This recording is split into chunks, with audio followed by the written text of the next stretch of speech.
escucha la ministra de la Protección Social, de Salud y Protección Social, y pues está atenta a responder las inquietudes que tengan ustedes frente a este tema del COMPES farmacéutico. Doctora, inicialmente ante los diagnósticos que ustedes hicieron al sistema de salud en los últimos 10 años, ¿cuál es la problemática que está evidenciada en los recobros? ¿Y por qué este aumento tan desmesurado en el pago de medicamentos de alto costo que no hacen parte del plan obligatorio de salud? ¿Y ahí esto presenta o evidencia alguna irregularidad por parte de las EPS? La explosión del gasto de los recobros es uno de los fenómenos más críticos de la crisis en su momento se ha denominado del sistema de salud, tal vez es uno de los temas más complejos. En el total del gasto de recobros los medicamentos representan el 82%, y en ese sentido digamos que terminan siendo un asunto crítico y clave para la gestión pública de los gastos públicos en el sistema de salud. El crecimiento desmesurado, que en términos proporcionales fue en promedio anualmente del 68% en los últimos 10 años y que alcanzó en su momento una cifra cercana a los 2.4 billones de pesos, consideramos que se debe a varios factores, a múltiples factores. Uno tiene que ver con un desajuste en las políticas de precios, otra los posibles márgenes exagerados en los canales de comercialización e intermediación, pero también creemos y consideramos que no es menor y tiene muchísima importancia en el marco del gasto público el uso inadecuado de los medicamentos. Los temas asociados a recursos, el doctor Moreira se los explica, quisiera decirles que para nosotros es una preocupación tanto o más grande el tema de uso inadecuado de medicamentos, dado que hemos logrado establecer que asociado a este aumento desmesurado del gasto, también se ha presentado aumento del consumo de dosis por habitantes en algunos medicamentos que en principio digamos que no estarían explicados por cambios epidemiológicos o con problemas de salud relevantes. Por ejemplo, nos hemos dado cuenta a partir de un estudio publicado recientemente por la revista Panamericana de la Salud, un análisis de los medicamentos de alto costo, del comportamiento del gasto de los medicamentos de alto costo en los últimos 5 años, muestran, por ejemplo, que las dosis por habitante de la somatropina, que es una hormona de crecimiento, en los últimos 5 años se triplicó. Nos llama mucho la atención porque puede estar sugiriendo o demanda inducida, o prácticas inadecuadas en la prescripción, o simplemente, digamos que una alarma frente a algún problema de salud particular que esté asociado al aumento de este consumo. Hay muchos otros medicamentos que presentan ese aumento y que en proporción, según el estudio, pasan incluso aumentos de 1000% en dosis por habitante en Colombia. Por ejemplo, la lamotrigina. La lamotrigina es un medicamento que se usa para la epilepsia y debe ser usado solo como una tercera opción cuando las primeras opciones de la lista de medicamentos esenciales no han funcionado. El caso de la lamotrigina también es sintomático. Las dosis por habitante en los últimos 5 años se quintuplicaron.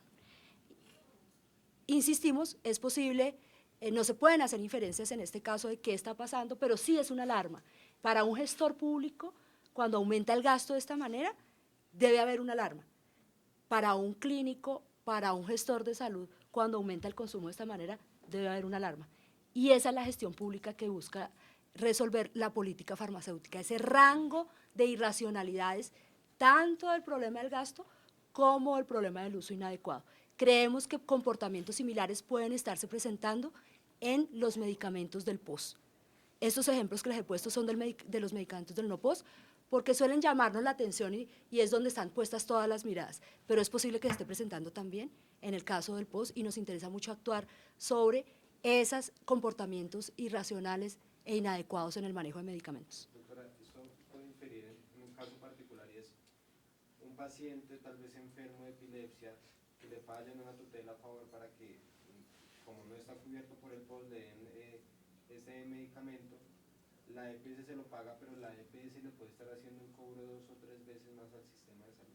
Nosotros creemos que hay también problemas administrativos de gestión y de falta de transparencia y elementos de corrupción en el comportamiento del NOPOS. Se ha denunciado suficiente, se ha trabajado en eso y creemos que la transparencia en el manejo del NOPOS y la sistematización y procesos de recobro en línea son determinantes para garantizar una, digamos que una gestión mejor de ese componente.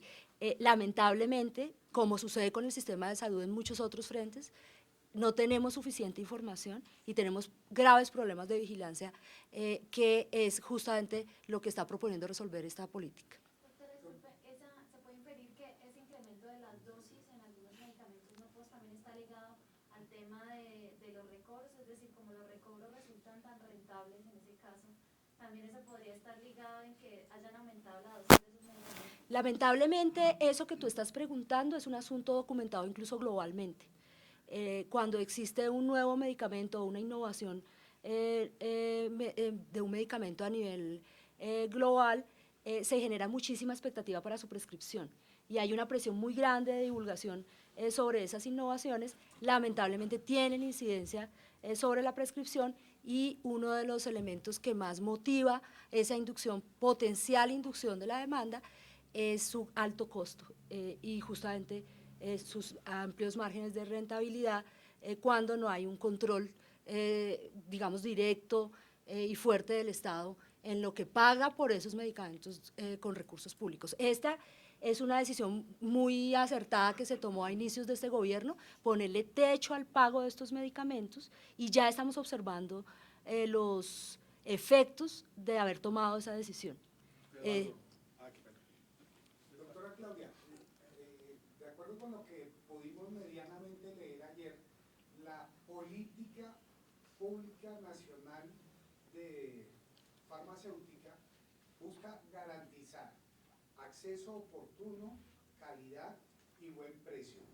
¿Cómo van a garantizar desde el Ministerio de la Salud, desde la institucionalidad, que se den esas tres cosas? Yo voy a decirles cuál es la cifra y la preocupación más grande desde el punto de vista de salud, y quisiera que el doctor Moreira explicara los elementos de racionalidad económica, porque este sector, los medicamentos son unos bienes comerciales, pero son unos bienes meritorios, con externalidades positivas muy grandes. ¿Qué quiere decir eso? Que hacen parte fundamental del goce efectivo del derecho a la salud. Dado que cumplen esa doble naturaleza, la política de medicamentos debe considerar esa doble función. Les voy a hablar del derecho y del goce efectivo al derecho, cómo está contenido en esta política, para que el doctor Moreira hable de los temas de regulación económica, que son los que de los que se suele hablar, pero a veces olvidamos esta otra cara del medicamento, que es la cara del bien público y del derecho a la salud. Nosotros tenemos un sistema de salud que aunque está siendo muy cuestionado, ha logrado generar un aseguramiento a más del 90% de la población. La meta de haber logrado ese aumento en el cubrimiento del aseguramiento es tal vez una de las cosas que defender de este sistema de salud, y es tal vez uno de los temas más importantes para mostrar como un desarrollo del sistema de salud con respecto a otros países, de nuestro sistema de salud. Pero es paradójico que teniendo el 96% del cubrimiento en salud, los diferentes estudios de la Defensoría, de la Contraloría y la Encuesta Nacional de Calidad de Vida muestren que en el 34% de los casos los medicamentos que les son prescritos a la población no se les son entregados. Eso significa que aunque hay un derecho garantizado a través de un aseguramiento, no se hace efectivo el goce de ese derecho por diferentes razones. Esas diferentes razones son las distorsiones que queremos resolver a través de la política farmacéutica. Nuestra meta es a 2014 haber llevado a cero ese 34%. Todo lo que tenga que ver con gestión administrativa, garantía de la entrega, garantía y vigilancia muy fuerte de la entrega de medicamentos, tiene que realizarse vía superintendencia, vía organismos de control, vía la misma ciudadanía y, por supuesto, el fortalecimiento de la rectoría del ministerio para garantizarlo. las barreras de otra naturaleza, por ejemplo, geográficas, culturales y de otro tipo, son parte de las estrategias que tendremos que diseñar en conjunto, no solo ya el ministerio, sino intersectorialmente, con los demás ministerios, de suerte que podamos llevar a cero ese punto y también darle a esta política el enfoque diferencial que toda política pública debe tener. Las relacionadas con las poblaciones indígenas, con la población afro, con las mujeres y demás, son parte de lo que queremos resolver, porque eso se constituyen también a veces en barreras para el acceso. Joana. Se habla de determinar si el sistema de propiedad intelectual tiene algún tipo de influencia en la cuestión del sobrecosto de los medicamentos. ¿Qué tipo de sanciones han establecido para esto? Los temas de propiedad intelectual se los voy a dejar al doctor Moreira para explicarlo desde el punto de vista económico, pero sí me parece muy importante una cosa. Hay dos principios rectores de la política. Hay varios, pero dos que les quiero comentar a ustedes. La primera es la promoción de la competencia. Todo segmento monopólico está en riesgo de generar problemas de distorsiones en el comportamiento de precios o de generar riesgos de inequidades para acceder al mismo. La promoción de la competencia, que en el tema de medicamentos se llama promover medicamentos genéricos, desarrollar capacidades nacionales industriales para resolver la competencia en aquellos segmentos monopólicos, es parte de los principios de la política.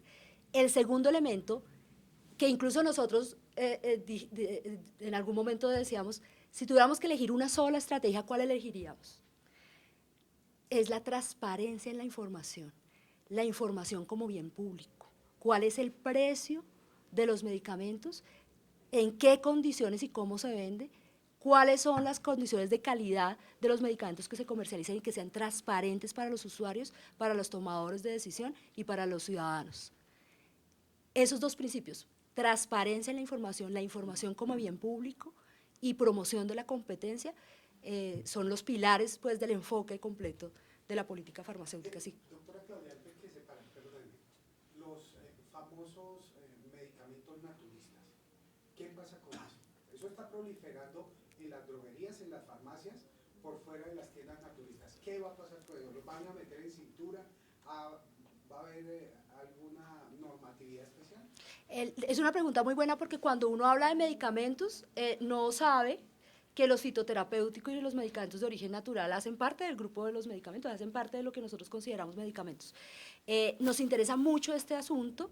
En el diagnóstico hemos detectado que las prácticas de promoción inadecuada, de información, de uso de estos medicamentos, de este tipo de productos, e incluso la vigilancia de la calidad de los mismos, tiene debilidades en el país, y hemos incorporado actividades concretas al respecto, en las cuales el INVIMA va a ser un actor central.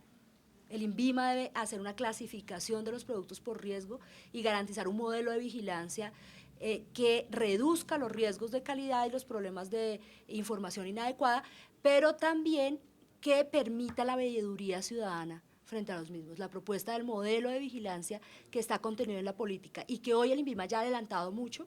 De hecho, ayer o antier se firmaron todos los decretos de reestructuración del INVIMA soportados en un modelo de vigilancia nuevo, hacen parte de las estrategias centrales de la política farmacéutica. Camilo.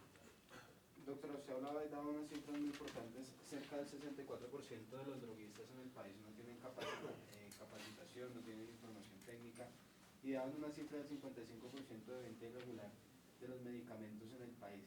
Esta venta irregular es medicamentos que se están entregando sin prescripción médica, acceso, digamos, público de medicamentos que solo deben ser puestos a la venta en casos particulares, y esto debido, pues, obviamente, a la poca información que tienen los droguistas en materia del manejo de los medicamentos. Sí, es una debilidad que hemos identificado hace mucho tiempo. Las farmacias y droguerías son establecimientos, son críticos y claves en el marco del sistema de salud. Lastimosamente nunca han sido considerados como con esa perspectiva. La Asociación Colombiana de Droguistas ha hecho un compromiso explícito con el gobierno nacional para generar una estrategia de profesionalización y tecnificación de las farmacias y droguerías, y el ministerio ha tomado la decisión de incorporar aquellas farmacias y droguerías que cumplan con los estándares de calidad dentro de las redes de prestación de servicios farmacéuticos. Esto tal vez es el cambio más grande que hubiéramos podido tener frente a la forma como funciona, cómo se organiza la prestación de los servicios en el país.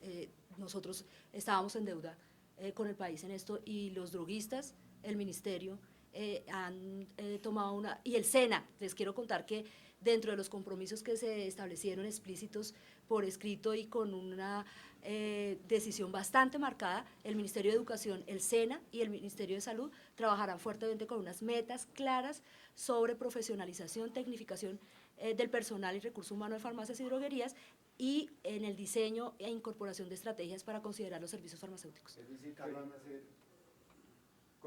Es decir, ¿qué van a hacer centros de distribución de los medicamentos del POS? Es decir, que cuando cumplan todas las condiciones pueden ser habilitados como servicios farmacéuticos, sí. Karina, Jorge y Joana. Una aclaración, doctora, es que esa cifra que usted dice que se han incrementado las dosis en algunos medicamentos, eso es basado en los recobros, pero digamos, ¿se tiene certeza de que después de ese recobro la persona está consumiendo realmente ese medicamento? No, por eso les decía que no podamos hacer inferencias directas sobre esto. Nos llama la atención posibles inducciones a la demanda, posibles problemas de corrupción, posibles problemas de falta de información frente a la terapia, etcétera. Hay muchas razones. Lo que lo tenemos claro identificado es como una alarma, y por eso vamos a actuar sobre este punto. Estamos haciendo unas alianzas con asociaciones de médicos, con asociaciones científicas, para diseñar de manera conjunta estrategias de información clave sobre el uso adecuado de medicamentos. Estamos piloteando ya para un medicamento de una patología particular la idea de un diseño de esas estrategias, de forma que en 2013 podamos arrancar con una lista de medicamentos en unas patologías particulares y estrategias de formación en línea con difusión masiva. Doctora Claudia, con esta problemática del sistema de salud ya desde hace varios años, y ustedes anuncian esas estrategias de política farmacéutica que tienen que impactar todo el sistema de salud, ¿cuáles son las acciones inmediatas, ya, literalmente, que ustedes puedan tomar hoy o mañana, que los colombianos vean que efectivamente lo que ustedes han estado haciendo y lo que dice que sigan esta política farmacéutica de verdad va a comenzar a andar? Y literalmente digo, decisiones hoy o mañana o pasado mañana, pero que sean inmediatas. Hay decisiones que se tomaron antes de hoy y antes de mañana. El trabajo fuerte sobre regulación de recobros se empezó desde 2010, ya representa ahorros bastante importantes para el sistema de salud. Lo que estamos nosotros es generando un mandato de gobierno para que se incorpore no como una medida particular y puntual, sino como una política de Estado. Los topes a los recobros, a los precios de los recobros, empezaron desde 2010 y hemos venido firmando resoluciones que determinan esos topes. Empezamos con un volumen, una lista muy reducida de medicamentos. Hoy estamos incorporando 165 principios activos de más de 2.000 medicamentos del país que tienen topes a los precios. Eso ha significado ahorros ya hoy de 308.000 millones de pesos. Por primera vez en 10 años se quebra la tendencia del crecimiento del gasto no POS. Doctora,